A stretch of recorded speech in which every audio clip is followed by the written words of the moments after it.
Okay. Welcome to the Total Insanity. No. The episode slightly insane. Test broadcast. I've not done one of these for a bit, so I thought I'd just have a bit of a say. Maybe just read a bit of stuff. Anyone wanted to babble on about anything in particular, have a go. Come up and hopefully I'll be able to invite you if anyone comes along. If nobody does, then that's fine as well, because I'm just remembering how to do the thing. So we'll see what happens. Play a bit of music in the background, maybe. What can I play? Oh, we've got someone's there. Say hello, anyone. I can't see the chat. I don't know where the chat is. I don't know how you do it on this. Oh, hi, bruv. How are you doing all that way? I can see it now. That's cool. Do you want to come up and have a chat? I don't know. Just about anything in particular. I could read you something from a book I'm reading, which is quite interesting, and maybe comment on that. I don't know. It's just great to see you anyway. It's really good. You know, somebody turned up. Way. To be honest with you, I've not been that brilliant lately. I've not been, I've been very kind of a little dark.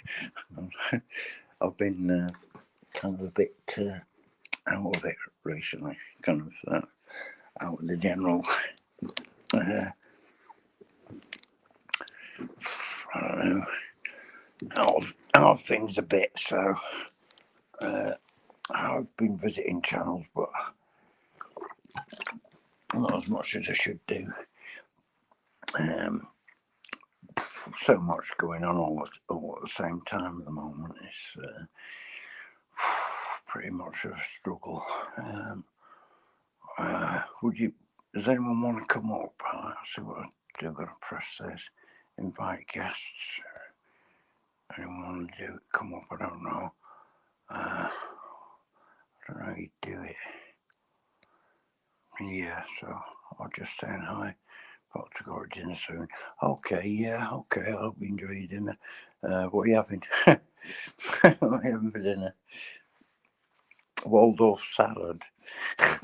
Somewhere select, Savoy or somewhere would be nice, wouldn't it? Yeah. When we've taken over the world, days, when we finally wrest control from the power structure. Yay. Don't they just love the power? They're not interested slightly in the money, are they? It's not as if they could spend it in a billion lifetimes. You know what I mean? They've got that much dosh and very little wisdom, and pretty annoying, really. But there we go. Yeah, so I don't know. Just waffle on for a bit. I might have a bit of a read of something to do. I've got an interesting book which I'm reading. Almost every page is full of absolutely crazy info and truth and that. Yeah. So I don't know if I should start reading it. You've probably gone now by now. Don't blame you. Anyway, it doesn't matter. What I should start doing is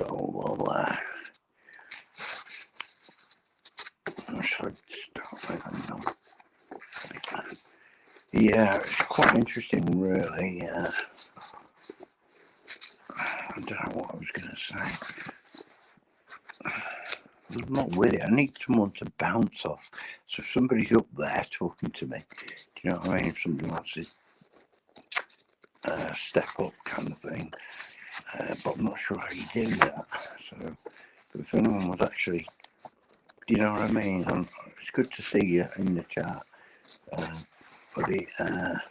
But you've probably gone to dinner now. I don't know. Oh, you still there? It's just one still watching anyway. So I don't know, if I was actually speaking to somebody live, I think my brain would start to fire. But it seems to have stalled now because, I don't know, I've not done this for ages and it makes me pretty nervous, really, to be honest. So, yeah, it's pretty crazy. Pretty crazy what's going on in here. The whole world seems to be going completely nuts, but never mind, hey. I keep repeating myself as well. Pretty annoying anyway.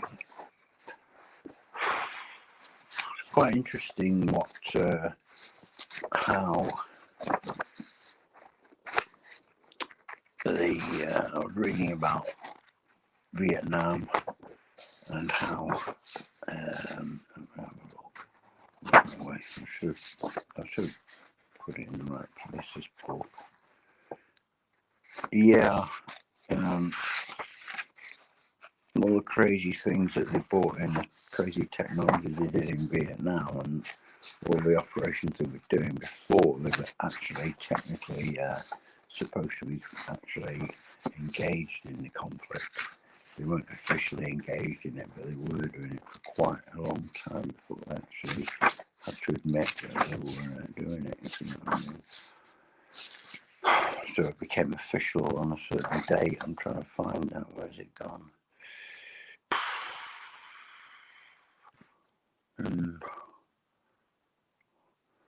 Yeah, absolutely nuts, and it's going to get nuts here. Yes, completely nuts from here on out. That's it. Yeah.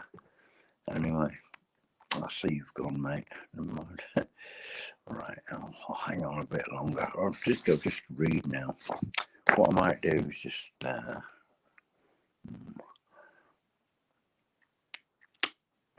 don't know whether you can pause it and then come back. I could play a bit of music while I find something. What can I do? How can I write that? How can I write back in a while? I don't know if I can do that. It's just banners here. I don't know what that is. So example banner. Click on banner to show it on screen. Wait a minute. Okay. Okay. Example banner. Example banner. Okay. Okay. Okay. Let's make a banner. How do we do that? Right. Create a banner. I've got it. Right. Alright, going to play some music. Wow. I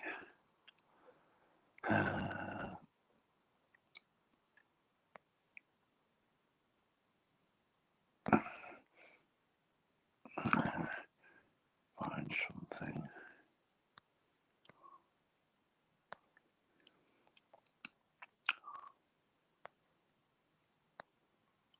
Read. No, that's no good. That's no good.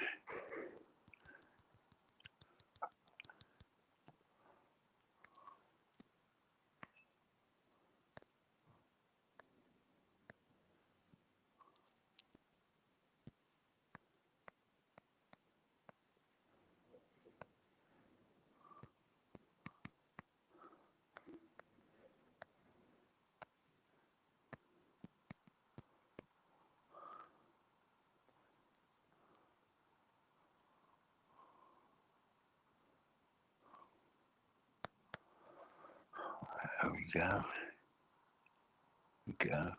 Yeah, now I've really done. That's it. It's done. How do I save that? How do I send that? There we go.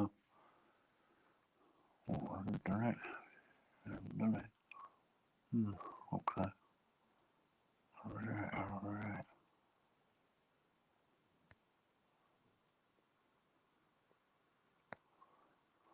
There we go.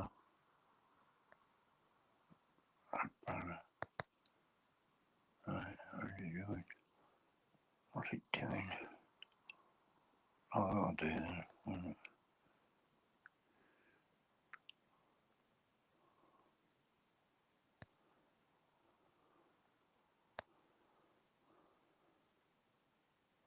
All right. Oh, that's cool. Right, everyone's tuning in now. We've got 4. Yay! Well, I'll play some music just for a little while I think what to do. I'll give you a little blast on this machinery here.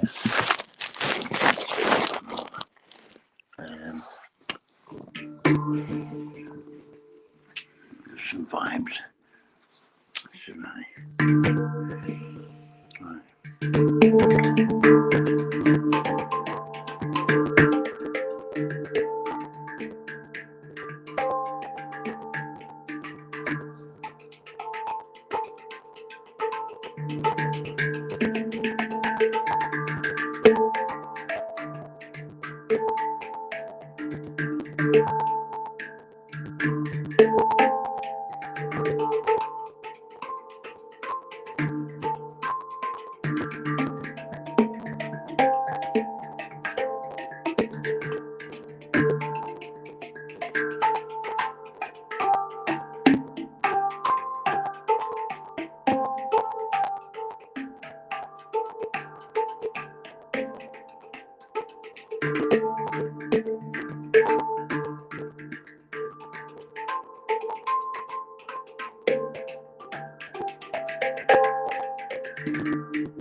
That's enough of that.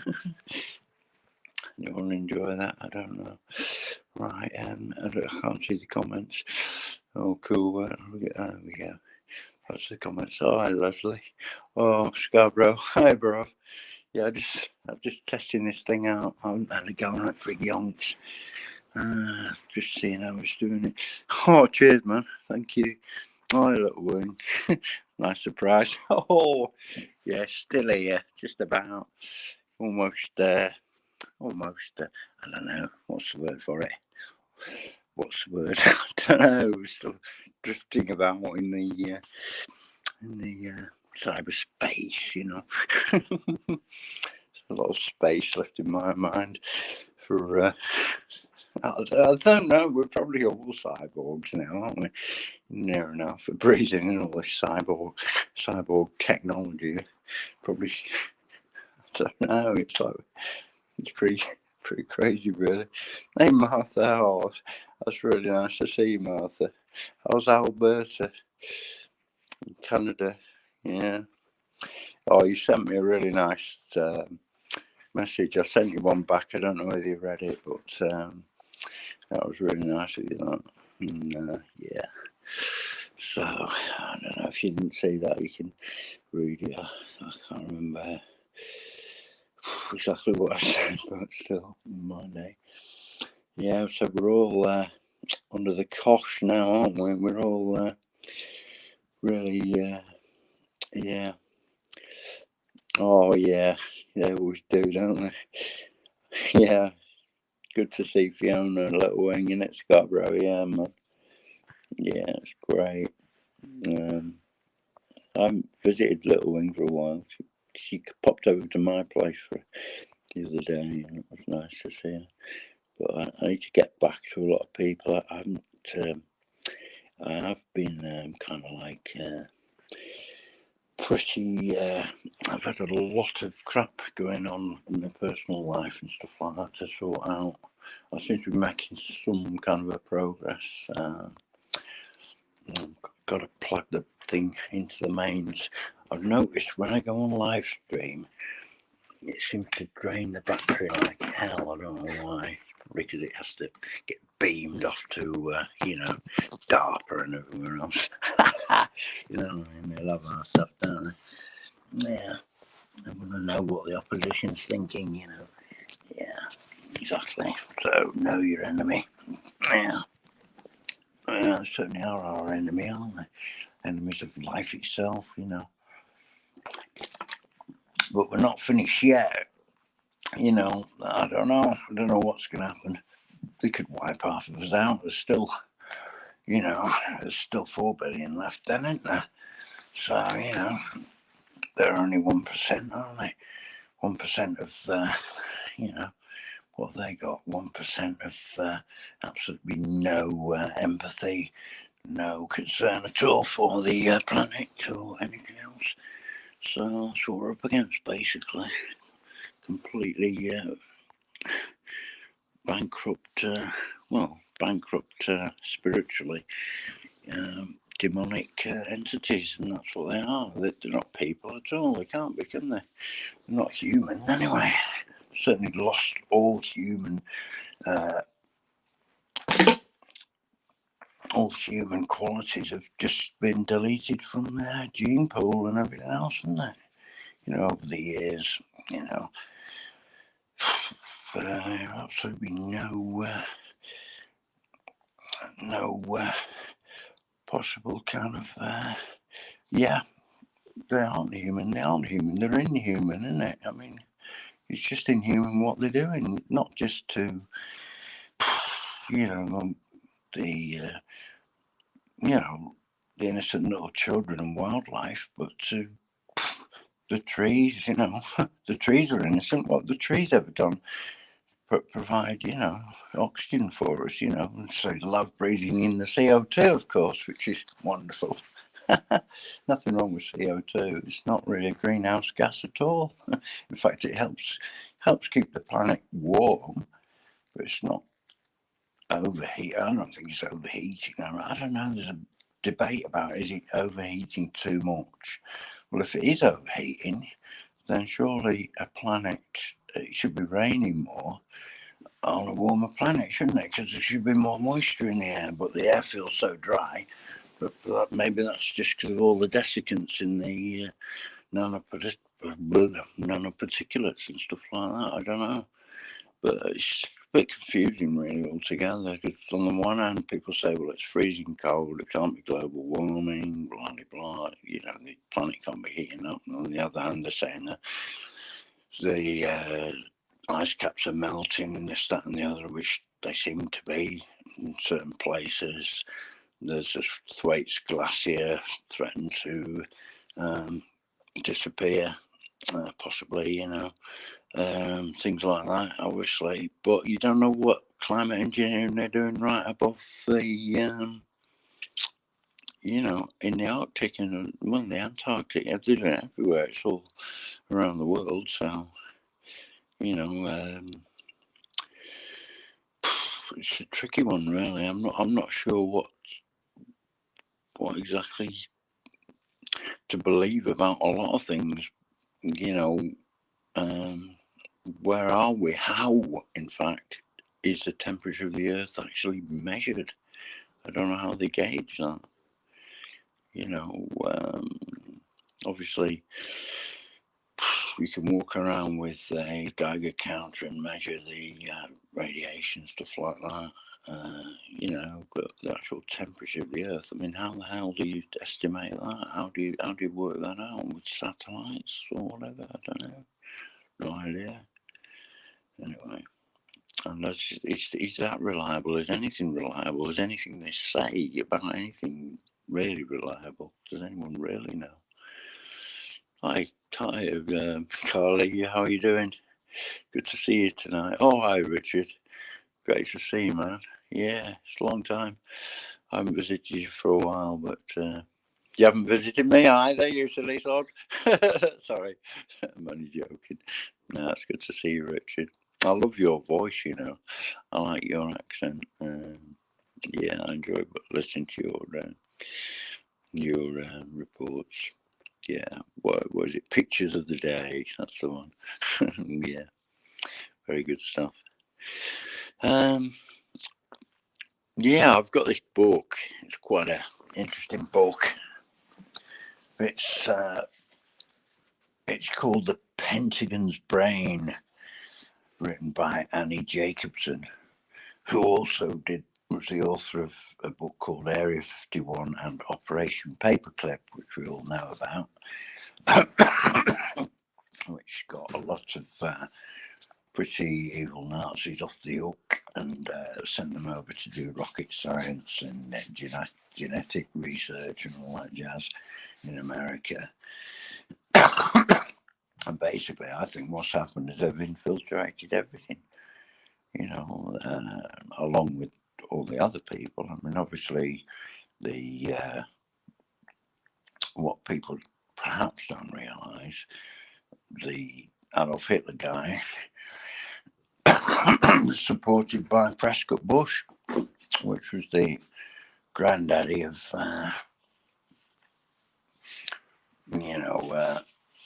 Little Bush, his dad's father. And they funneled loads of money over to Hitler, apparently. And, they allowed it to happen. That's what they do, isn't it? They create wars. That's what the bankers do. They create the war. They create conflict. And, they coin it all in. And people think, I mean, it really makes me laugh. I mean, nobody, well, it doesn't make me laugh. It makes me very sad. But in 1914, they were playing football at Christmas. The Germans and the British soldiers put Christmas trees up, and they sang carols to each other across the trenches, and they had a game of football. They downed tools, downed weapons, and had a game of football. And they were Christian brothers, you know what I mean? It was, and then, of course, when Christmas Day was over, normal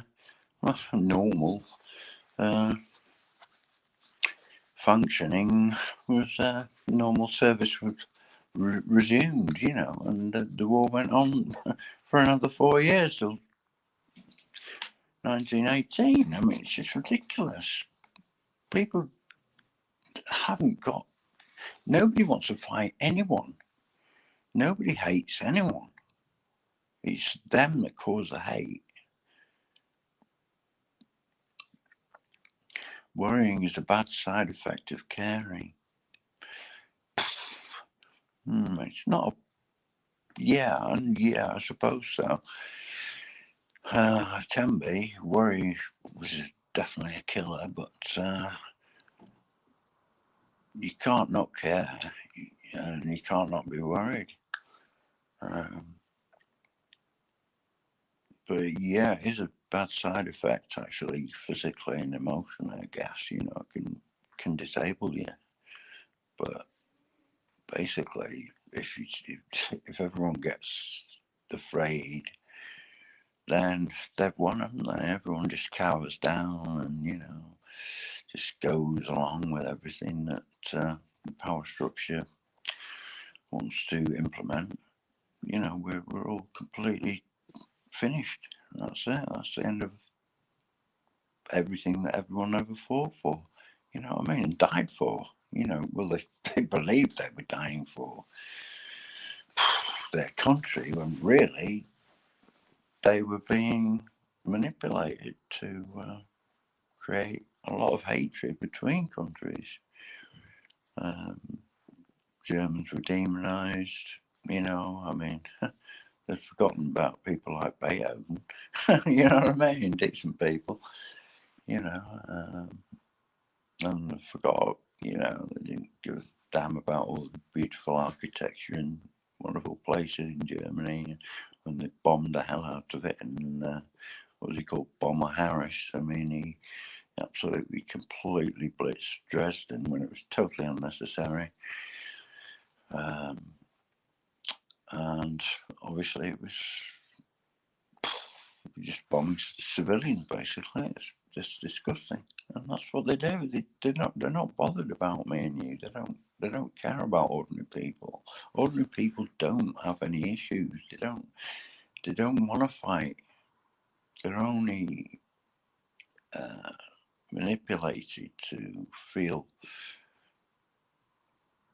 It's just the whole machinery of mainstream everything that makes everything, because everything's absolutely totally more or less controlled and has been for quite a long, considerable time. Certainly now it's just it's just ridiculous. I mean, you know, anything goes, and very sad, really. Anyway, does anyone want to come up? I'll try and get someone to, if anyone wants to come up and have a chat, I'll try and get you on screen if I can. If I can do that. Don't know if anyone does, let me know. Because I'll have a quick chat about something. And, you know, obviously, I mean, the thing is, it's very difficult doing these things live because everything you were going to say when you were remembering how to do it, by the time you set it all up, I kind of just went all out the window somehow. Because I've lost the plot, you know. You know, so it's not easy. It's not easy. It's tough for everyone. But just got to keep strong, really, and never give up, never give in to tyranny, because we all know where that'll lead us, you know. Like the, you know, the old 1984 thing, the, you know, the boot, the military boot landing, you know, permanently forever stamping on somebody's head, you know. That's not a nice image, is it? That's from 1984, George Orwell, of course. Now, well, look, we've got the telescreens everywhere, and we, you know, I went into a pub recently. It was freezing cold. I went into a pub. I was shaking with the cold. I needed to get warm, and I actually had a couple of beers, which I regretted because I don't like drink. I don't like alcohol. I don't like how it makes me feel. And but I needed to get warm, and there were 13 televisions in one really large room. 13, not all of them belching out full blast. Some of them had the volume off, but there was sports, there was game shows, there was antiques people waffling on, you know, there was horse racing, you know, blah, blah, blah, blah. And different tellies were switched on. There was a soap opera, there was a, you know, just ridiculous crap. Nobody in the whole pub was looking at the screens, except maybe a couple of guys or women. Most of the people were in there trying to talk over all this cacophony in the background, you know. It's just ridiculous. Talk about divide and rule. I mean, it's just trying to distract and confuse and, you know, stop people thinking, stop people being able to communicate. That's the last thing they want, is people communicating. They don't want people to, you know, actually talk and work out things for themselves. They want to be told how to, you know, told exactly how to think and what reality is. You know, reality isn't the TV. It's not anything to do with Hollywood. It's not anything to do with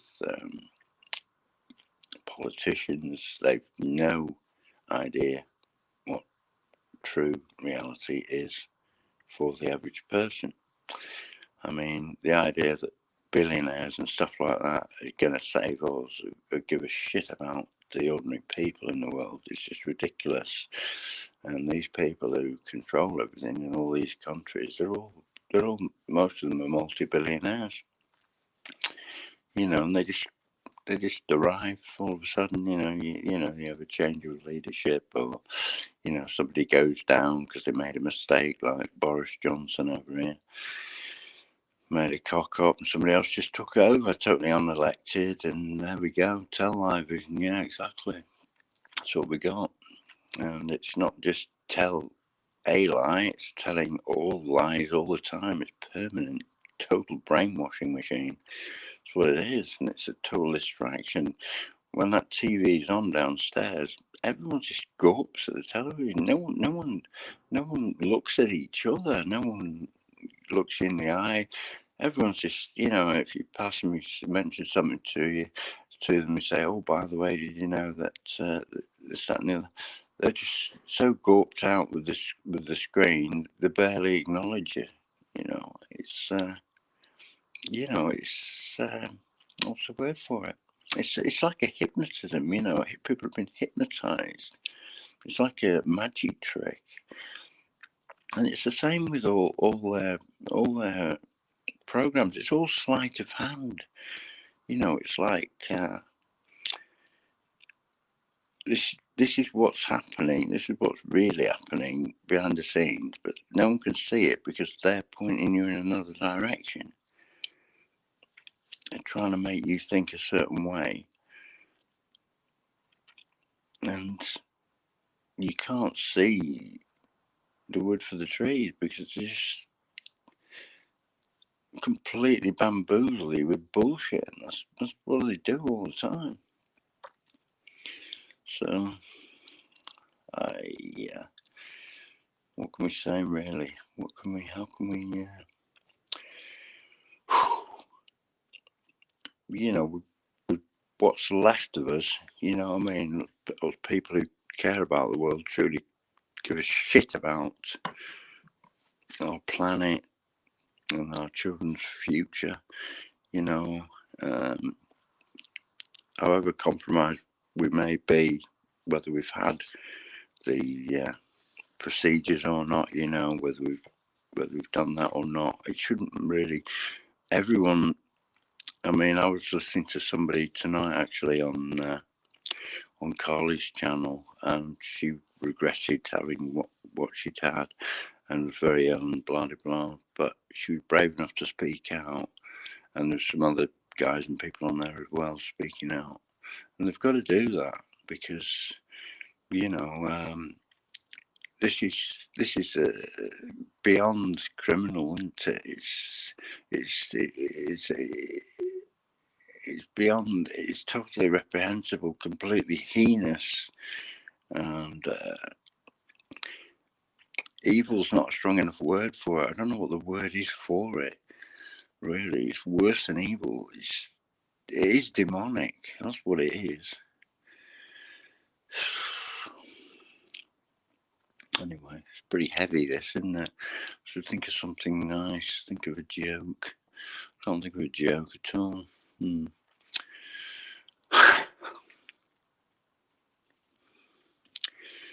think of a joke. Let's think of a joke.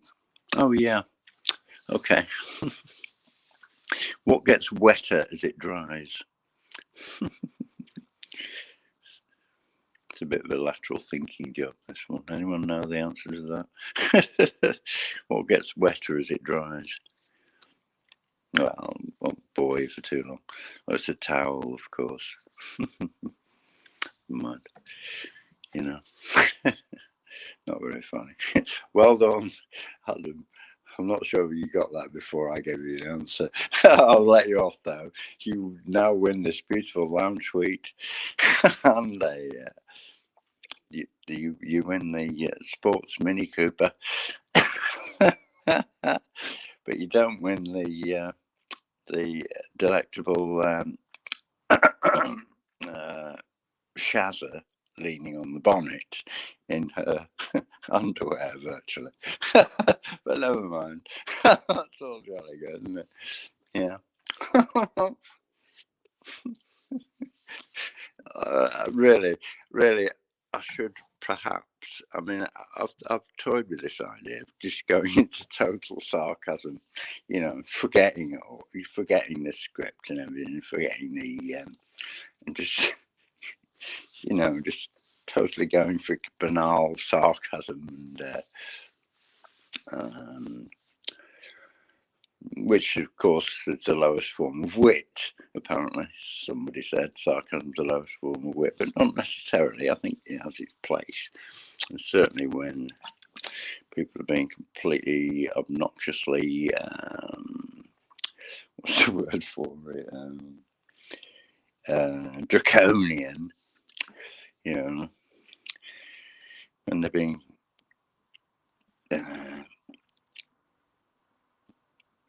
so dictatorial and everything else, you know, then, you know, you can take them down a peg or two, can't you? You know.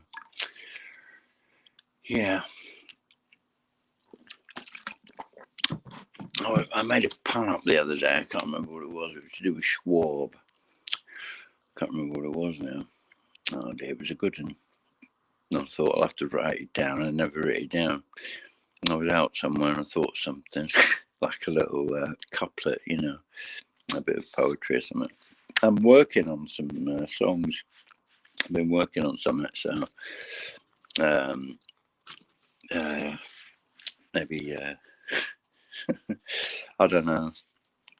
I need to get some that's finalised, which is you know, I don't know. I thought of having a sort of inflationary title, you know what I mean, like a high impact title, to kind of capture the lack of imagination of people. No, to capture the audience, kind of like a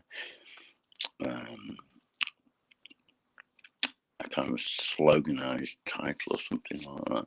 But anyway, I don't know how long to carry on burbling. I don't know.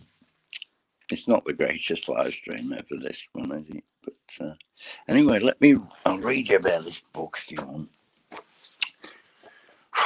Right. Let's have a look. This is reading from, right, there we go.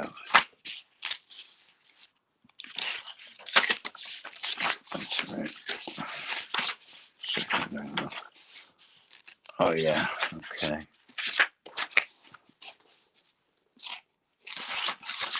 I'll tell you what, I'll read from the beginning of the book, because this is frightening stuff right at the beginning.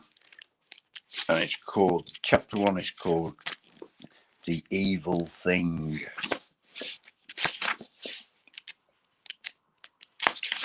Right, prologue. The Defense Advanced Research Agency, or DARPA as it is known, is the most powerful and the most productive military science agency in the world. It is also one of the most secretive, and until this book, the least investigated. Its mission is to create revolutions in military science and to maintain technological dominance over the rest of the world.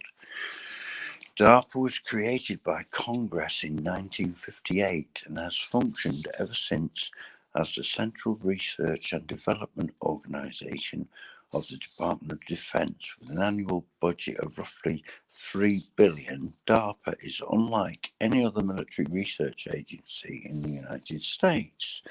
DARPA, as an agency, does not conduct scientific research. Its program managers and directors hire defense contractors, academics, and other government organizations to do the work. DARPA then facilitates the transition of its successful results to the military for use. It acts swiftly and with agility, free from standard bureaucracy or red tape. DARPA maintains an extraordinarily small staff. For 6 decades now, the agency has employed on average 120 program managers annually, each for roughly 5 years tenure. These entrepreneurial leaders, the majority of whom are accomplished scientists themselves, initiate and oversee hundreds of research projects involving tens of thousands of scientists and engineers working inside national laboratories, military and defense contractor facilities, and university laboratories all across America and overseas. DARPA program managers maintain an unusual degree of authority in an otherwise rigid military chain of command. They can start, continue, or stop research projects with little outside intervention. Once ready for fielding, the resulting weapons and weapons-related systems are turned over to the Army, Navy, Air Force, and Marines, and to intelligence agencies, including the CIA, NSA, DIA, which is Defense Intelligence Agency, NGA, that's the National Geospatial Intelligence Agency, NRO, National Reconnaissance Office, and others. DARPA carefully controls its public persona. Stories about DARPA as America's cutting-edge science agency appear regularly in the press, while the bulk of DARPA's more consequential and sometimes Orwellian programs go largely unreported. Tiny DARPA implants could give humans self-healing powers, in inverted commas, headlined CBS News in the fall of 2014. That same week, Business Insider ran the headline, DARPA's incredible jumping robot shows how the US military is pivoting to disaster relief. What? These and other DARPA stories angle towards health and wellness, when, in fact, DARPA's stated mission is to create weapons systems. This book reveals why. Many news stories remind readers that DARPA created the Internet, global positioning system, and stealth technology, but to describe DARPA this way is to describe Apple as the computer company that built the Macintosh 512K. These DARPA milestones are 40-year-old inventions. Why has so much else about America's most powerful and most productive military science agency been shrouded in mystery? This book shines a light on DARPA's secret history. Until 1972, DARPA was located inside the Pentagon. Today, the agency maintains headquarters in an unmarked glass and steel building of 4 miles from the Pentagon in Arlington, Virginia. DARPA's director reports to the Office of the Secretary of Defense. In its 57 years, DARPA has never allowed the United States to be taken by scientific surprise. Admirers call DARPA the Pentagon's brain. Critics call it the heart of the military-industrial complex. Is DARPA to be admired or feared? Does DARPA safeguard democracy, or does it stimulate America's seemingly endless call to wars? DARPA makes the future happen. Industry, public health, society, and culture all transform because of technology that DARPA pioneers. DARPA creates, DARPA dominates, and when sent to the battlefield, DARPA destroys. We are faced with huge uncertainties and shifting threats. DARPA Director Arati whatever he's called, stated in a press release in 2014, but we also have unparalleled opportunities to advance technologies in a way that can provide a nation with dramatic new capabilities. But what if some of these dramatic new capabilities are not so great, such great ideas? To research this book, I interviewed 71 individuals uniquely affiliated with DARPA, going back to the earliest days of the agency. The list includes presidential science advisors, DARPA program managers and scientists, members of the esoteric and highly secretive Jason scientists. That's just a name for a group. They call themselves the Jasons. Captains, colonels, and a Nobel laureate and a 4-star general. In general, these individuals, I heard stories in interviewing these individuals, I heard stories about pushing known scientific boundaries in the name of national security, about weather warfare, social science experiments, and war games. I heard about brilliance and hubris, which is pride, of course, about revolutionary triumphs and short-sighted defeat. One concept stands out. DARPA, by its mandate, pioneers advanced military science in secret. A revolution is not a revolution unless it comes with an element of surprise. Once DARPA technology is revealed, on the battlefield, other nations inevitably acquire the science that DARPA pioneered. For example, in the early 60s, during the Vietnam War, DARPA began developing unmanned aerial vehicles, or drones. It took 3 decades to arm the first drone, which then appeared on the battlefield in Afghanistan in October 2001. By the time the public knew about drone warfare, US drone technology had advanced by multiple generations. Shortly thereafter, numerous enemy nations began engineering their own drones. By 2014, 87 nations had military-grade drones. Shocking, isn't it? In interviewing former DARPA scientists for this book, I learned that at any given time in history, what DARPA scientists are working on, most notably in the agency's classified programs, is 20 years ahead of the technology in the public domain. The world becomes the future because of DARPA. Is it wise to let DARPA determine what lies ahead? There you go. So she's asking the question, is that all okay? Is everything, okay that they determine what lies ahead? But they're working on technology 10 to 20 years ahead of the technology we know about today. So anything's possible, isn't it? It's quite frightening, really. Anyway, here we go. This is the evil thing. That was the preface, as it were. Right. One day in the winter of 1954, a group of American scientists found themselves entering into a time when a machine they had created could trigger the end of the world. It was March the 1st, 1954, 4:29 a.m. local time on Bikini Atoll in the Marshall Islands, a small island chain in the vast Pacific Ocean, 2,650 miles west of Hawaii. Some of the scientists in the group had warned of this moment.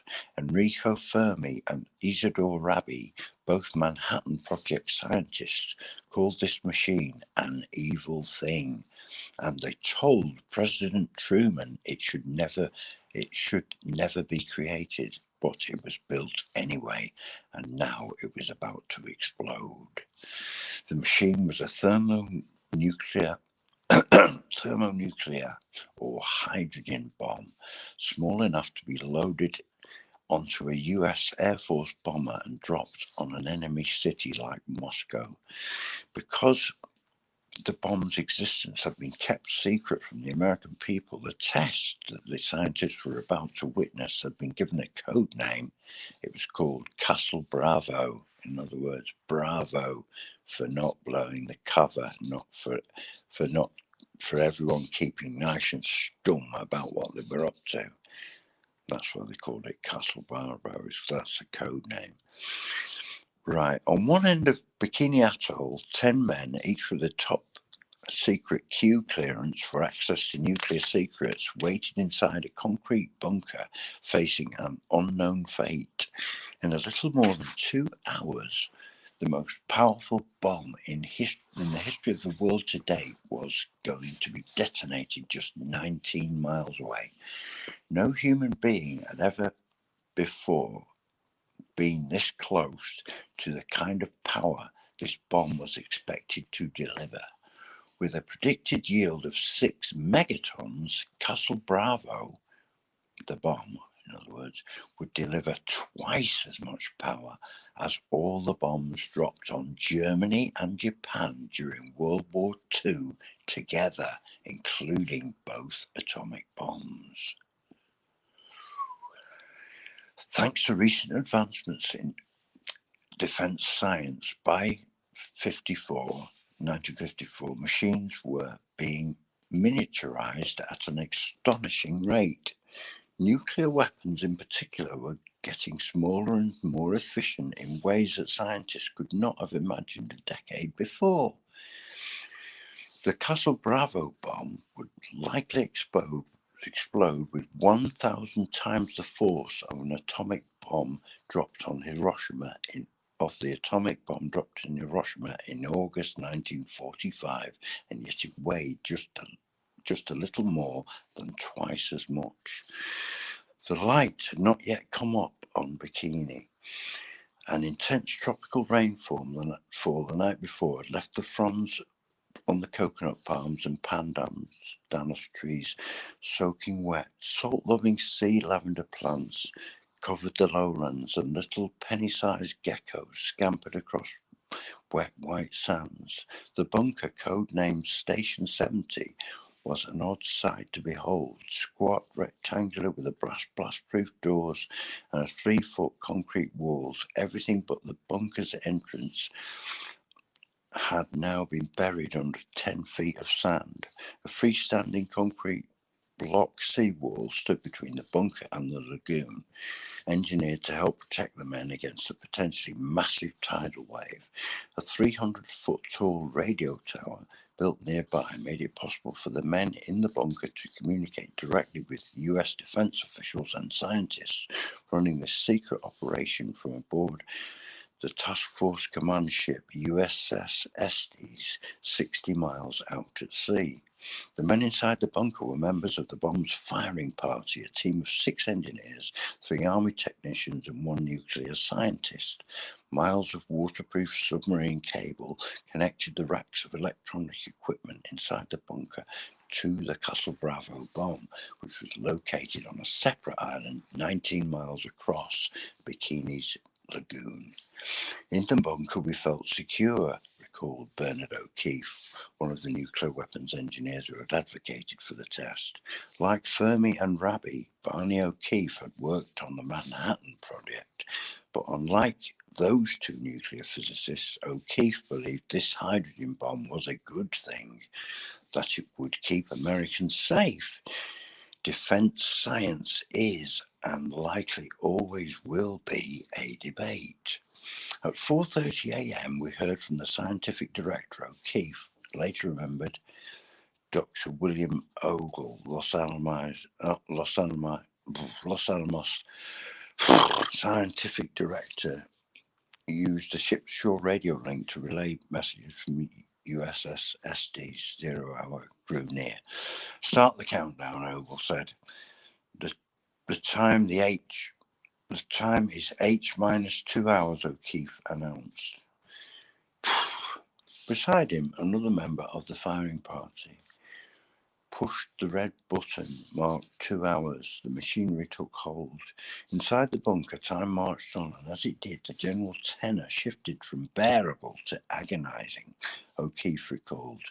The interior of Station 70 was rough and ugly, with the damp boulders of new concrete. Pool hall-style reflector lights gave off a harsh fluorescent glare. There was a laboratory table covered with tools of the engineering trade, radio tubes, bits and pieces of wire, a soldering iron. On one wall hung a blackboard. On it someone had written a mathematical equation, then erased part of it so that it no longer made sense. A clock ticked towards 0 hour. For a long stretch, no one said a word, and a heavy and foreboding silence filled the room. Just 16 minutes before destination, someone finally spoke. One of the Army's radio technicians wondered aloud how tonight's steak dinner, stored in a meat locker at the back of the bunker, was going to taste after the bomb finally went off. My goodness. H minus 15 minutes, said O'Keefe, his voice sounding out across dozens of loudspeakers, now broadcasting information to more than 10,000 scientists, soldiers, sailors, airmen, and government officials spread out across 14 seagoing vessels, 46 aircraft, and 2 weather stations. There was no turning back now. 0 hour was just 15 minutes away. Out at sea aboard another vessel, the men on USNS Ainsworth heard Barney O'Keefe's voice loud and clear, recalls Ralph Jim Friedman, a 24-year-old nuclear weapons engineer. Standing beside Friedman on deck was a group of scientists from Los Alamos. These were physicists who had designed and built the bomb. They were here now to witness the results of that engineered creation. The machine that Enrico Fermi and Isidore Rabi had warned President Truman was an evil thing. The sun had not yet risen. Outside, all around, it was dark. All observers having high-density goggles put them on. O'Keefe's voice boomed. Friedman was feeling anxious and uneasy. He had not slept well the night before. I was in the same bunk room as the Los Alamos scientists, some who were up all night drinking coffee and discussing the bomb test. Friedman recalls they were discussing things that were not supposed to be discussed, but they did anyway, because who could sleep the night before the test? The bomb had been built according to the Teller Ulam scheme, named for its co-designers Edward Teller and Stanislaw Ulam, which meant, unlike with the far less powerful atomic bomb, this hydrogen bomb had been designed to hold itself together for an extra 100 millionth of a second, thereby allowing its hydrogen isotopes to fuse and create a chain reaction of nuclear energy called fusion, producing a potentially infinite amount of power or yield.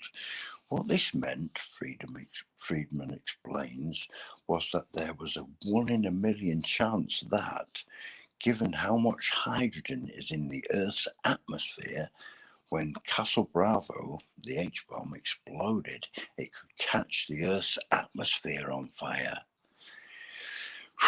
Some scientists were extremely nervous. Some made bets about the end of the world. This was not Friedman's first atmospheric nuclear bomb test. By 1954, he had worked on more than a dozen nuclear tests at the Continental Atomic Test Site located in Nevada, 70 miles north of Las Vegas. Friedman had witnessed atomic explosions before through dark welder's glasses. He had seen mushroom clouds form. But the H-bomb was different. It was going to be colossal, titanic, a history-making bomb test. With his goggles in place over his eyes, Friedman turned to face the bomb. It was less than 2 minutes ago when a Los Alamos scientist standing beside him let out a frustrated cry. He'd left his goggles down below deck, Friedman explains, and there wasn't enough time for him to go get them and make it back up in time. Friedman took off his goggles and handed them to the man. I was young, he says, not so important to the test. Without eye protection, Jim Friedman had to turn his back on the bomb. So instead of watching the H-bomb explode, Friedman watched the scientists watch the bomb. The pre-recorded voice of Barney O'Keefe came over the loudspeaker, counting down to the last seconds. Everyone fell silent. 5, 4, 3, 2, 1, 0. A flash of thermonuclear light, called the Teller light, sprang to life as a flood of gamma radiation filled the air. The presence of X-rays made the unseen visible. In the flash of Teller light, Friedman, who was watching the scientists for their reactions, could see their facial bones. In front of me, they were skeletons, Friedman recalls. Their faces no longer appeared to be human faces, just jawbones and eye sockets, rows of teeth, skulls. Out at sea in the distance, the world's largest ever nuclear fireball, nearly 4.5 miles in diameter and 9 miles tall, lit up the sky. So intense was the fireball that the Navy personnel manning the weather station 155 miles to the east watched, awestruck, as the dark sky remained alight for 60 agonizing seconds. Next, the mushroom clouds started to form. Friedman's eyes remained on the Los Alamos scientists. His own perspective now turned to normal in the absence of the Teller light. So they weren't being x-rayed now, so he wasn't seeing skeletons. I was watching their faces, he he recalls, to see their reaction. Most had their mouths open with their eyeballs darting back and forth. I remember the eyes. The eyeballs kept moving. There was fear and terror, I think. The mushroom cloud just kept getting bigger. The scientists knew something was wrong. One scientist held two fingers up in front of his eye, tradecraft among nuclear weapons engineers, to roughly measure the rate of expansion of a mushroom cloud. What was predicted to be a 6 megaton explosion had gone out of control. The H-bomb was a 15 megaton explosion. No one had any idea the explosion could be this big. The mushroom cloud should have been 15 or 20 miles wide at this point. Instead, it was 40, Friedman explains. As the cloud kept growing behind me, I could see in the faces that some of the scientists thought the atmosphere was catching on fire. The look said, "This is the end of the world." Time passed. Friedman stared at the horrified scientists. Then finally, the rapid expansion of the mushroom cloud began to slow. To Friedman's eyes, the scientist's expression of intense terror and despair suddenly lifted and was gone. The look on their faces went from fear to satisfaction. Friedman recalls, the world didn't end and they were triumphant, self-satisfied with what they had accomplished, with what they had done. Within 60 seconds, the top of the mushroom cloud reached 50,000 feet, roughly twice as high as commercial airplanes flew back then. Its cap would eventually grow to an astounding 70 miles across. The cloud's colossal stem was sucking millions of tons of pulverized coral up from the ocean and into the atmosphere, where it would be dispersed into the jet stream as radioactive dust. The remains would leave a footprint of fallout on every corner of the Earth. An unexpected 90-degree shift in wind direction meant that weather forecasters had been wrong about which way the wind would blow. Intense fallout was now heading in an easterly direction, where it would pass over several of the task force vessels and the inhabited atolls of Rongelap and Rongerik, and it was headed directly for Station 70 on NU Island. Back inside the bunker, the firing party was silent. They could not feel or see the fireball. They'd missed the telelight. All the 10 men had to go by to gauge what might be going on outside was the violent electronic chatter on the equipment racks. The explosion had to have been a big one to cause that much electrical commotion, O'Keefe later recalled. O'Keefe had also calculated that it would take another 45 seconds for the shock wave to travel the 19 miles from ground zero across the lagoon and hit the bunker head on. And so when, after only 10 seconds, the bunker began to shudder and sway, this is a concrete 3-foot bunker, O'Keefe knew instantly something unexpected had happened. The whole building was moving, O'Keefe recalled, not shaking or shuddering as it would from the shock wave that had not arrived yet, but with a slow, perceptible rolling motion like a ship's roll. O'Keefe felt nauseated and wanted to throw up. I was completely unable to get it through my head that the building was moving, he said, trying to push away the sickening feeling that the bunker might be sinking into the sand. The walls are 3 feet thick, he told himself. It's anchored like a rock on this island, but things were most definitely moving outside. Objects on the surfaces and the walls began to rattle, slide, and crash to the floor. O'Keefe looked at the clock.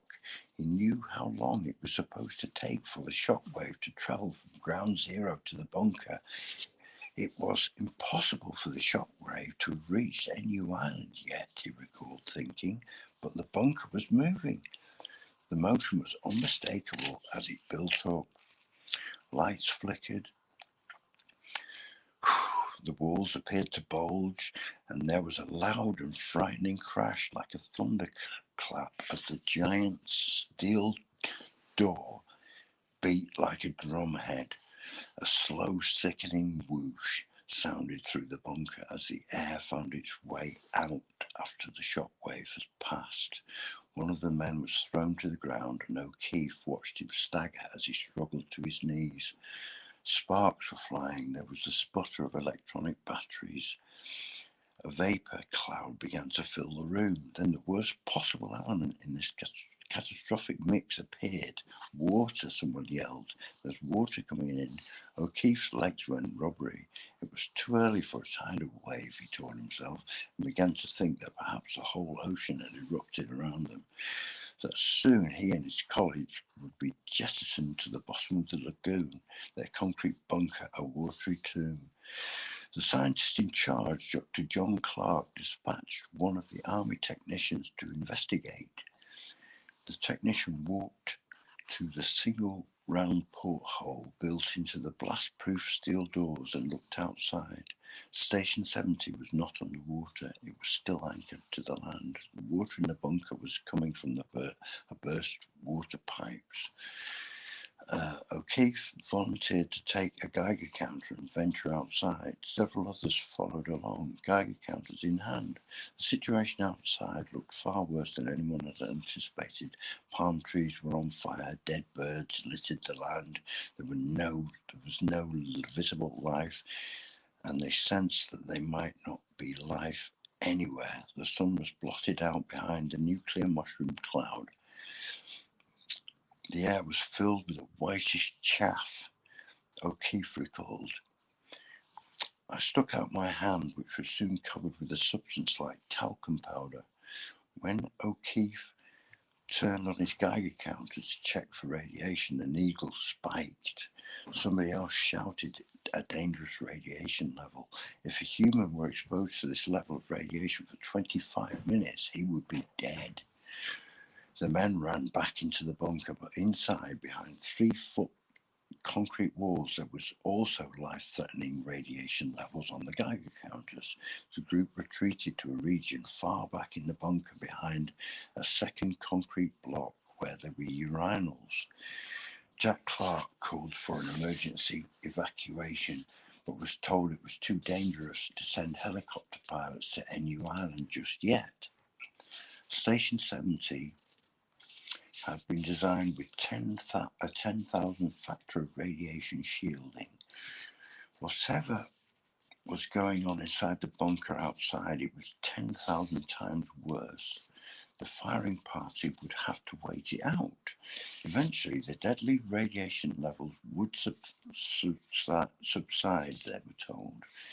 80 miles to the east, another calamity was unfolding. A Japanese fishing trawler called the Lucky Dragon No. 5 had been caught unawares roughly 15 miles outside the designated US restricted zone. After the bomb exploded, many of the Japanese fishermen on the trawler ran out on deck to behold what appeared to be some kind of mystical apparition, the sun rising in the west.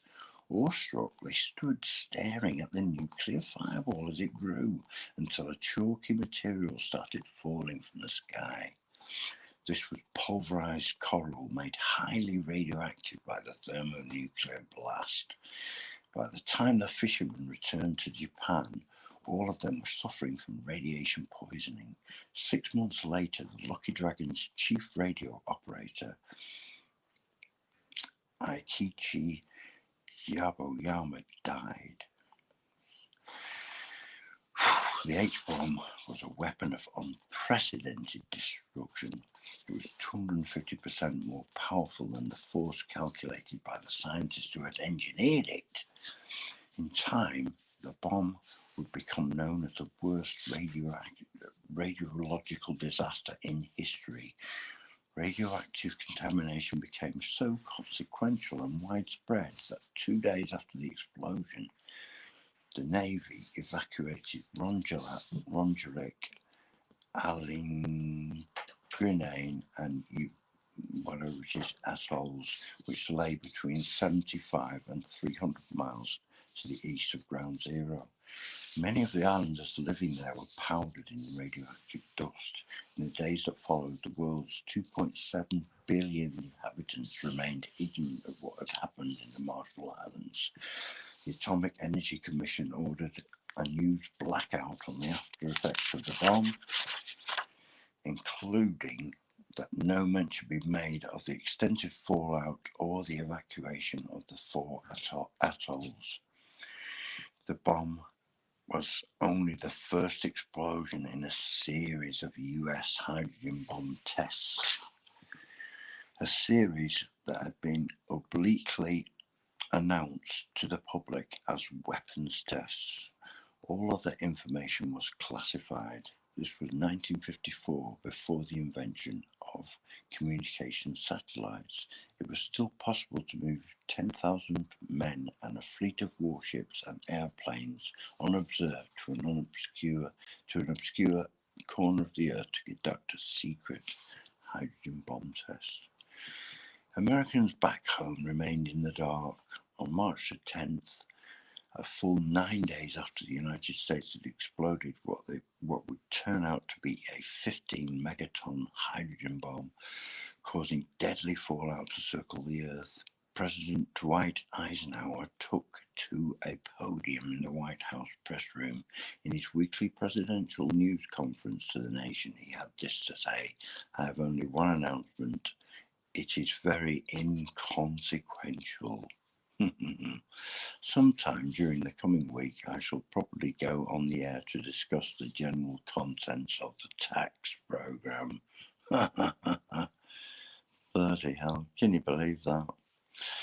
But in Japan, the Lucky Dragon fishing trawler had returned to port, and news of the radiation-poisoned fishermen was making international headlines. The Atomic Energy Commission issued a terse statement saying that some individuals had been unexpectedly subjected to some radiation during a routine atomic test in the Marshall Islands. Routine, my foot. It's the first time they'd ever let an H-bomb off. How can they possibly call it routine? On March the 17th, at the weekly news conference from the White House, reporter Merriman Smith asked the president to shed light on this mysterious, all-powerful weapon. "Mr. President," said Smith, "the Joint Congressional Atomic Energy Commissioner said last night that we now have a hydrogen bomb and can deliver it anywhere in the world. I wonder if you could discuss that." "No, I couldn't. I wouldn't want to discuss that," the president said, and he did not. It was the Cold War, and secrecy reigned. Behind the scenes, what President Eisenhower was just now learning about the bomb was horrifying beyond most people's comprehension. The president's scientific advisors showed him a top-secret map of the fallout pattern made by the Castle Bravo bomb across the Marshall Islands. Scientists then superimposed that same fallout pattern onto a map of the east coast of the United States. If Ground Zero had been Washington, D.C. instead of Bikini Atoll, every resident of the greater Washington-Baltimore area would now be dead.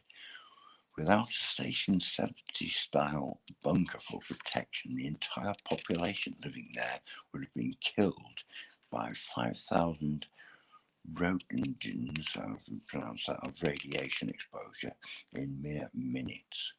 Even in Philadelphia, 150 miles away, the majority of the inhabitants would have been exposed to radiation levels that would have killed them within the hour. In New York City, 225 miles north, half of the population would have died by nightfall. All the way to the Canadian border, inhabitants would have been exposed to 100 roentgens, I don't know how to pronounce that, or more. They're suffering similar to what the fishermen on the Lucky Dragon had endured. But President Eisenhower had no intention of relaying this information to the public. Instead, he said there was nothing to discuss. The physical fallout map would remain classified for decades, but even the president could not control the escalating international outrage over the bomb. Soon he would be forced to address the issue. The secret decision to engineer the thermonuclear or hydrogen bomb began 5 years earlier when, on August 29, 1949, the Soviets exploded their first atomic bomb. Suddenly, the United States lost the nuclear monopoly it had maintained since World War II. The question of how to respond took on great urgency. Should America reply with powerful counterforce, or was restraint the more suitable reply? 1 month after the Soviet atomic bomb test, the General Advisory Committee of the U.S. Atomic Energy Commission, an elite group of scientists, convened in secret to identify whether or not the United States should pursue a crash program to build the hydrogen bomb. The chairman of this committee was J. Robert Oppenheimer, the former scientific director of the Manhattan Project and a man known as the father of the atomic bomb. In unanimous opposition, the scientists agreed that the United States should not move forward with the hydrogen bomb, and they stated it in no uncertain terms. The reasons were uncomplicated. They said, "It is clear that the use of this weapon would bring about the destruction of innumerable human lives." They wrote, "Its use would involve a decision to slaughter a vast number of civilians. Tens of thousands of people have been killed in the atomic bombings of Hiroshima and Nagasaki. The hydrogen bomb would kill millions in a single strike. The hydrogen bomb was a weapon with a built-in policy of exterminating civilian populations," the members warned. 2 committee members, the physicists Enrico Fermi and Isidore Rabi, felt compelled to add a letter or annex for the then President Truman to read. "It is clear that such a weapon cannot be justified on any ethical ground," they wrote. "The fact that no limits exist to the destructiveness of this weapon makes its very existence and the knowledge of its construction a danger to humanity as a whole. It is necessarily an evil thing considered in any light." While there was unanimity among the scientists on the General Advisory Committee, the official advisory committee on all matters related to nuclear weapons, those members were not the only nuclear scientists with power and persuasion in Washington, D.C. As in any serious scientific race, there was fierce competition going on behind the scenes. There existed another group of nuclear scientists who were deeply committed to engineering a hydrogen bomb. Leading this team were the Hungarian-born Edward Teller and his mentor, the American-born Ernest O. Lawrence, both former members of the Manhattan Project. Neither Teller nor Lawrence had been elected to the General Advisory Committee, nor did they take part in the unanimous decision to advise President Truman against building the hydrogen bomb. Anyway, I'm worn out after all that. I'm sure you're tired of me going on. Yeah, so I'll leave it there for now. I don't know, I could do a nightly thing on this. There's quite a few more pages, about 5 more of that, and I'm kind of like, well, hang on a minute.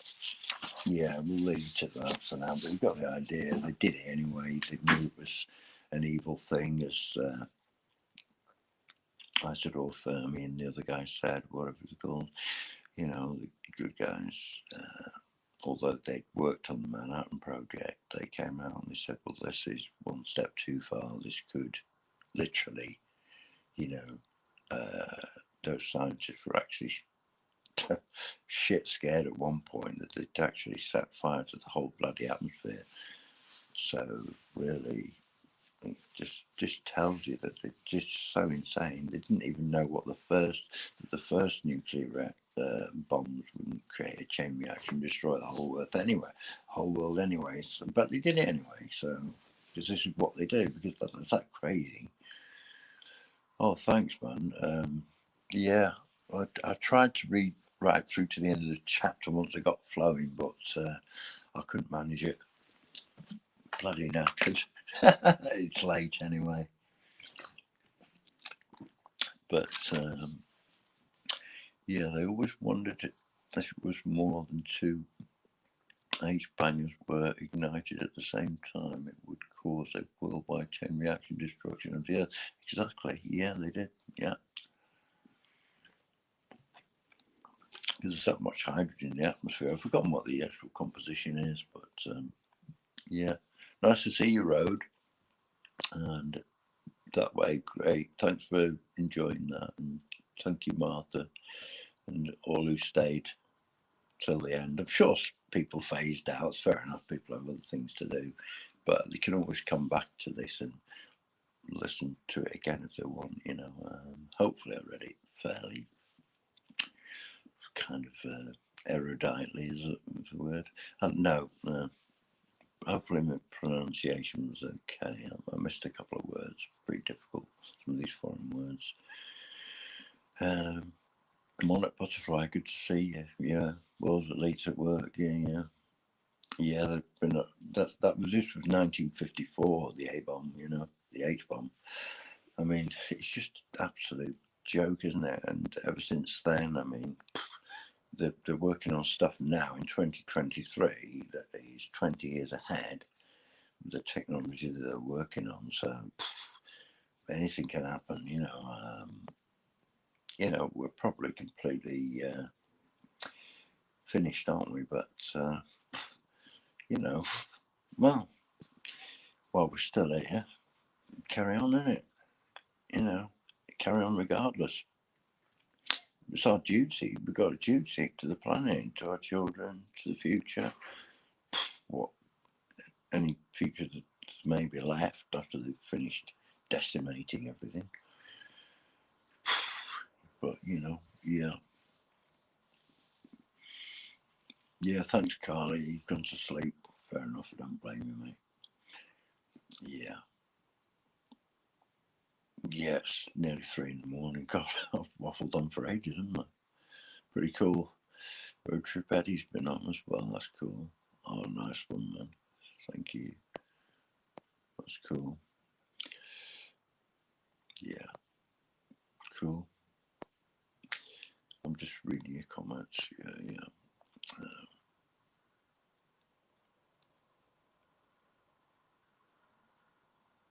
I never knew that. Friedman, nice old Jewish German name, means peace man. Yeah, that's fair enough. Lots of, I mean, this is one thing about, you know, when they talk about the Israelis people, you know, well, Israel was created by the West after the, you know, blah, this and that, we know all that.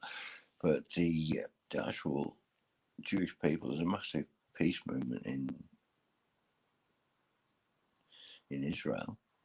You know, they're just ordinary people like me and you know. You know, they're good people. I used to have a Jewish girlfriend many moons ago, and she was an absolutely beautiful person, and she was an artist and very creative, fantastic person. You know, I'll never forget her. So there you go, good and bad everywhere. But there does seem to be quite a lot of, you know, when we're talking of, I don't know, what do they call themselves, the Zionists and stuff like that. There's some pretty strange people knocking about there, and they certainly are. But they're elites. They're not your average person. I don't think, you know, I think people, you know, say, oh, the Jews have done this and the Jews have done that. No, they haven't. The Jews haven't done this and the other. The elite of the Israeli controllers have done it. not the Jewish people. And probably most of the Jewish people wouldn't at all want to be, you know, they're not happy with the state and what's going on in the West Bank and all that. Well, they don't necessarily swallow everything that. I don't know. Anyway, it's just annoying. I don't like racism at all. I don't like people being.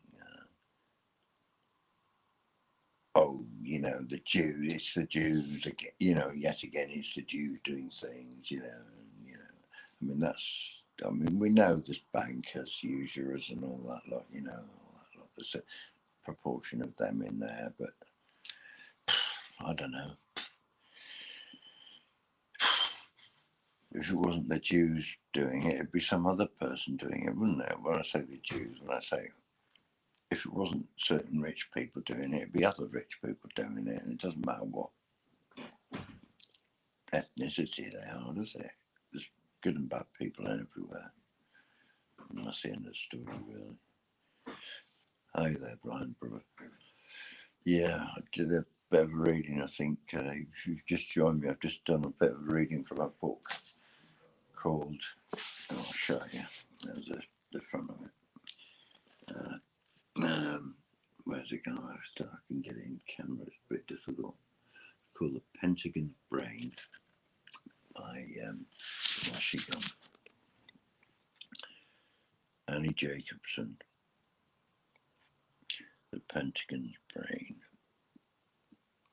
Yeah, it's pretty interesting book. It's really hard to hold up to the camera. It's really weird. Your hand goes the wrong way. Anyway, I'm going to sign off now. Say much love, everyone, and take care out there. Totally knackered. Need a cup of tea now. So, okay. Have a good night, everyone. Thanks very much for turning on. Great to see you all. Okay. Thank you. Peace. Keep trying, people. Keep trying to push the envelope, as it were, or make changes and let people know. Inform people. Each one teach one. That's a good one from an old friend of mine used to say. If you've got an idea, come on and share it. That's it. If you've got a good idea, why keep it to yourself? If it's a good idea, it could help others. And all ideas, good ideas are needed. We need good ideas more than anything. Because what we're actually up against is very, very bad ideas from very, very powerful entities.